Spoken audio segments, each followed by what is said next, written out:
Hello, humans. Recently, I've been digging deep below the cesspool of wackadoo films, and don't worry, that trend won't be dying anytime soon. Or at least, I hope not. It is 2022 after all. That's why today I'll be reverting back in time to the early 2010s to talk about a film based in the 80s and shows flashbacks from the occasional 60s. If you couldn't tell, it's become a very saturated market for nostalgic properties as of the last, 4 or 5 years, seeing how the cultural zeitgeist of today is trying very hard to revert back to better, simpler times. Before the start of the apocalypse from our current decade. But in the case of Beyond the Black Rainbow, it comes across in a liminal, oddly familiar, but ultimately kind of upsetting feeling towards the past and everyone's blind nostalgic memories as a whole. You begin to think, maybe society is trapped within their memories of the past, just as the characters are in the film. Or maybe not. I don't fucking know. Who says you're too old for Dunkaroos? For a sandwich cookie that puts you... What the fuck is that? On that note, Panos Cosmatos, which damn, where do I sign up for a name like that? Jeez. Judging by his debut feature and his second film Mandy from 2018, it's pretty clear that he really likes to explore the poisoned mind of characters that have experienced different specific traumas, and how they try to confiscate that by acting out of violence and asserting some level of dominance and control over something or someone or multiple people. Only in the case of Beyond the Black Rainbow, it's more about suppressing these thoughts and emotions. He conveys a lot of this in an abstract, esoteric way, with little dialogue, facial expressions, and mostly visual depictions of his wild ideas. His work can get pretty highly metaphorical and can very easily be claimed under the fun term that is thrown around a lot: pretentious. You look tired today. It's easy to become disillusioned when you don't know who you are or what you are. His films are often vague enough to where you really can start forming multiple interpretations, from odd moment to odder moment. And a lot of people, and I mean a lot of people, maybe even you included, might not dig this film, and I can definitely see why. It does not play out conventionally at all, and even for those who like cosmic sci-fi films, as I do, I could see this not being everyone's or even most people's cup of tea. It's extremely slow and trippy, weird, abnormal, confusing, and other similar adjectives. It can be tricky to follow at parts, if not the entire thing. It focuses a lot on its sound, images, and style. A lot of people will say its style outweighs the substance, but I think the style greatly enhances the substance and its overall ambiguity. Sue me.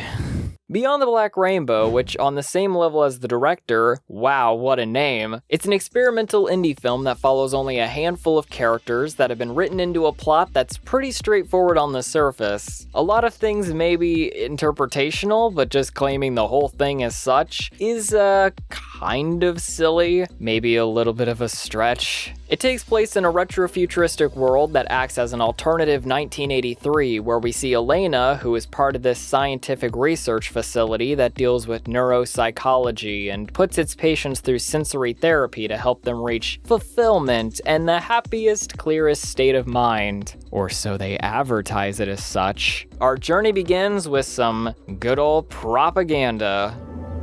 My name is Dr. Mercurial Arborea, and I am the founder of the Arborea Institute. Through our unique blend of benign pharmacology, sensory therapy, and energy sculpting, we can guide you gently along the path to a new, better, happier you. This is to help set the stage for how this film is about to put you through the feeling of being drugged out of your effing mind as though you too are a part of their experiments. Elena, in their eyes, is but an object to be tested and exploit her psychokinesis. Only they kind of don't recognize that greed and think they're in the right. as they may stumble across a breakthrough in revolutionary science or something. And this is where we begin to form somewhat parallels with the much more popular recent, or more recent, Netflix series Stranger Things. And if you've seen the show, you'll know what I'm talking about. It's interesting though, because Beyond the Black Rainbow almost somewhat works as this prequel, kind of, and you'll see why I say that as we progress further. But anyway, we have Barry Neal, who is predominantly in charge now since the founder of the Arborea Institute, Mercurio, has retired. It's important to note that Neal is a bit of a psychopath too. He has a very strong lack of empathy, and it all began in 1966, where he took part in a failed drug experiment and has since been suffering from severe PTSD. He takes a copious amount of prescribed medication and psychedelics to try to erase his trauma and ease his anger issues, which maybe doesn't help much, but hey, to each their own, I suppose. Solve one problem by birthing a new one. He's now isolated from the world, though unlike Elena, is able to venture out and still be a part of society, though is very much living out a facade, masking his true self and basically using Elena as a way to project his own fears and dominance onto something he can control, all for his own fucked up pleasure.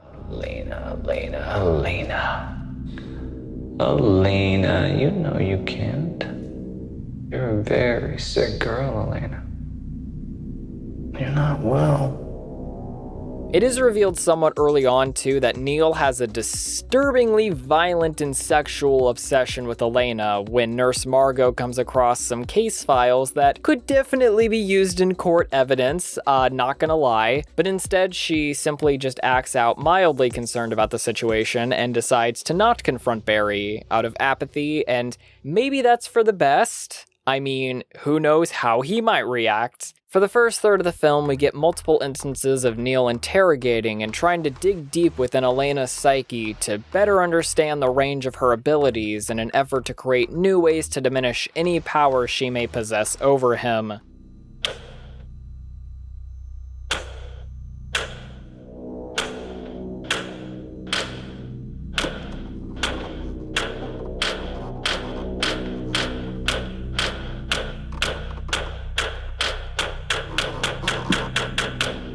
He does this by keeping her in a heavily sedated state, as well as by using this glowy pyramid device thing that acts as her kryptonite in a way. It appears to send some type of electric ultrasonic wave to her brain, and at full blast leads her to convulse, ultimately putting Elena in this unresponsive state where she becomes emotionally vulnerable enough to endure whatever Neal forces onto her. In one scene, we are introduced to a tall being known as a Synthionaut, which are like these commanding officer security guards that watch over the facility, and once again are in Barry's control and further reinstate fear, panic, and hopelessness into Elena, as well as only giving her self-reflective, oppressive media content and putting her in rooms where she is forced to constantly look at herself. Very fun. Arborea sure has it all. Who wouldn't want to stay there? Fuck that. I'm so sorry that you were never able to meet your mother. So while Elena is locked away for the night, we see what Barry's life is like at home. We are introduced to his submissive wife, who seems dazed and confused all the time, yet is willing to still be supportive and understanding, knowing Neal's history. Good night, Barry. Good night, Rosemary. One evening, he receives a phone call and is extremely transfixed in this scene, or like more so than usual. The call is of a mysterious, haunting, unrecognizable mix of static sounds and muffled speech, which played in reverse is just a 1979 Rom the Space Knight commercial. Rom counters this with the energy analyzer. With it, he can see through appearances and determine the true essence. Don't worry, we'll harp back to this later. All I'm gonna say for now is I wonder how much of these events are just figments of their doped up perceptions of reality, because the phone turns out to not even be plugged in. What? Anyway, Barry rushes over to the facility with a haunting suspicion that something is wrong and that Margot has discovered his dark secrets. He quickly hatches a plan to get Margot to check up on Elena, and while she is doing so, he turns off the device, keeping Elena's psychic powers at bay or whatever, and in an act of taunting and getting Elena to outburst into a fit of rage, crushes Margot's skull in. What the hell? Leaving the narcissistic Neil, who is witnessing these actions, to be intrigued with full satisfaction, knowing that with the control over Elena's powers, he can do just about anything. Terrifying. He allows Elena to escape from her prison cell, giving her a new impression that she is now one step closer to freedom, and with enough concentration, can control and overcome all these obstacles that have been placed in front of her for so long. Neil, somewhat worried what this might lead to, quickly cranks the machine back on, leaving her fatigued and defenseless before he activates the Syntionaut to inject her with a syringe, activating a tracking device, thus concluding Act 1. In the second act, we are further introduced to the founder, Dr. Arboria, a senile older man who is blissfully unaware of how dangerous Neil truly is. This is where we get that flashback to 1966, where Neil underwent the procedure that backfired real fucking hard. Neil comes out the other side after seeing such distorted and hellish imagery, now embedded deep within his psyche. He snaps and ends up killing Mercurio's wife. We then witness Dr. Arboria's newborn child, Elena, going through the same experiment, which turns out to be a success. Meaning now Neil is not only suffering from a severe case of psychosis, but is also very envious, jealous of the life that Elena has been able to transcend into. We then flash back to the present, where Neil injects Dr. Arboria and he dies of a fatal drug overdose, which somehow appears to have a direct spiritual-like connection with Elena, who regains consciousness and then just casually keeps venturing through the facility, but very disorientedly, as she's beginning to learn how to channel her abilities directly on the pyramid to diminish its effect and power over her. From here, Elena is able to manage her way through the Institute rather quickly, since no one is there to operate and control this puppet show. She runs across two obstacles in her path that are placed to scare Elena, but without given a proper task are ultimately on auto mode. Both of these turn out to be failed mutant experiments in the same way that Neil is, and serve to be mostly powerless against her. Once Elena reaches the outer layers of the Institute, she also begins to notice more human-like locations. She first comes across a lounge area, realizing that what was seemingly a never-ending labyrinth from the year 2455 was really just designed that way, and in reality, behind it all was just an average worker's environment, only with rather questionable work. After breaking out, she has one of those moments that all of us had after lockdown.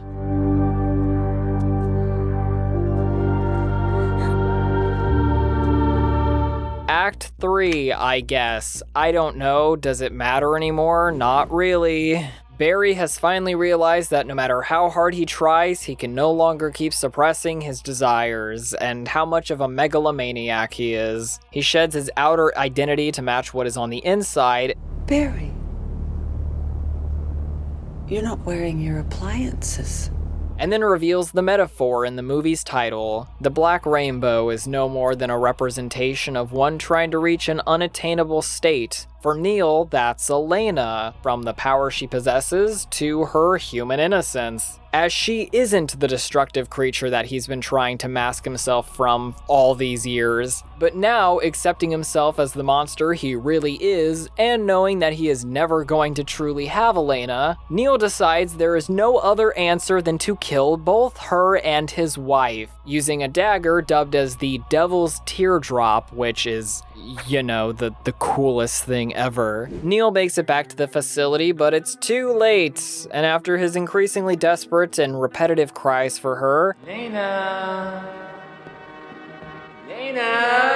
And after some odd bed caressing and sniffing, he continues his hunt using the tracker that he had the Syntionaut activate earlier. Something that has become very apparent at this point in the film is the rapid change in pace after Elena escapes the institution. It plays out more conservatively. It replaces that dazed out, hypnotic, and slow, distorted reality feeling with something more natural and grounded, as though we're going through the beginning stages of sobriety or something. It also becomes less of a science fiction film and more of a horror film. Along the way, he runs into two metalhead guys who are camping out, or I guess I should say, were camping out, because in a typical Friday the 13th slasher fashion, he kills the two because he believes that they had slept with Elena, which is totally rational and not just overly jealous, delusional thinking. Eventually, he and Elena reunite, and Neil uses manipulative talk to try to get her back. But during this pettiness of imploring, he gets caught on a limb or some type of pothole thing, I don't know, and it's like, is it Elena doing this?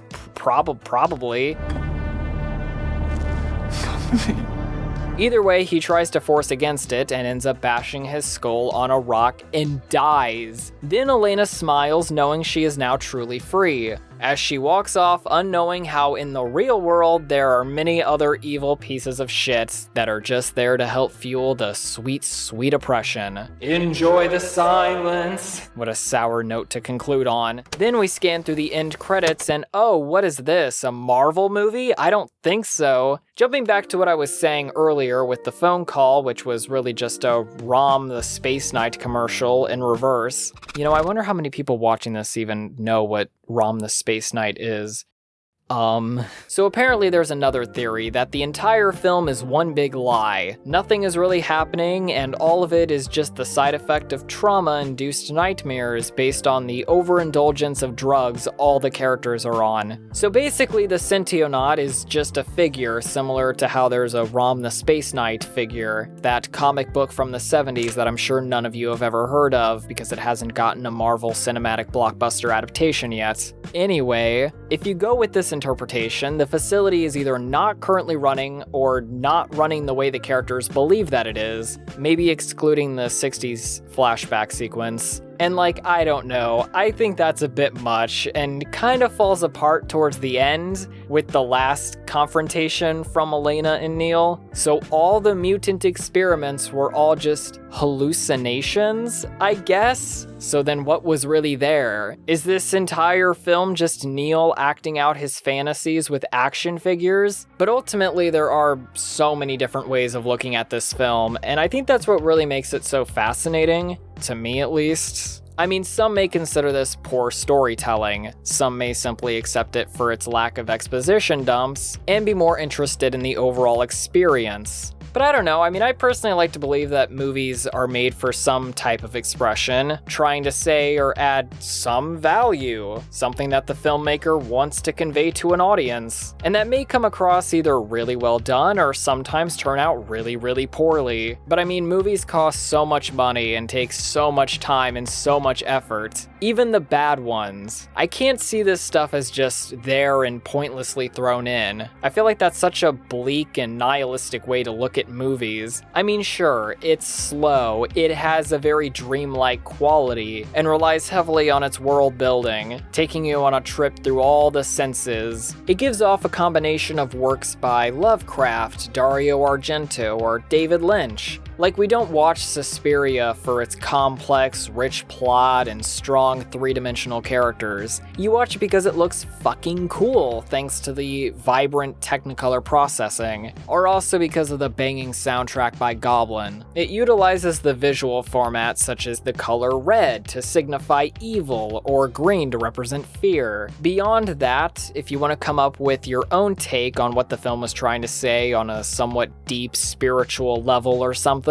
other than, well, you know, you better think twice before joining a dance academy in Germany. Kind of like music, it speaks something different from person to person. Possibilities are endless. And you also usually pick up on way more things upon multiple rewatches, which is also pretty neat. Beyond the Black Rainbow is like a lost film from the early 80s, with a mix of sci-fi and slasher, and unlike a lot of modern nostalgic movies that profit off of sucking you right back into the olden days by using very modern filmmaking techniques and a lot of CGI too sometimes, this one was actually shot as though it came from the era it was set in. You can tell that they used like grainy film stock. It's shot on like half 35mm frames with apparently an old Panavision camera. All the sets, costumes, and everything was done with practicals, minus like apparently a few little things here and there, which I didn't even notice, so. And yeah, it overall looks really damn good, specific for what the movie was going for. It had a budget that was slightly over $1 million, all of which was self-financed. I enjoyed this film very much. It had a lot of interesting ideas, and if you really enjoy retro, very slow-moving sequences, want to witness some very stylistic set pieces and experience some awful, disturbing, acid-trip nightmare imagery, but in a safe way, this film should serve you well. And if you enjoyed this video, consider dropping a like, subscribe too, it's free,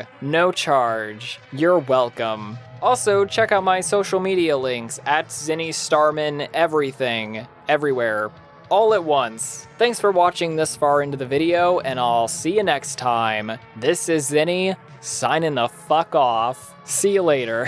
Bye.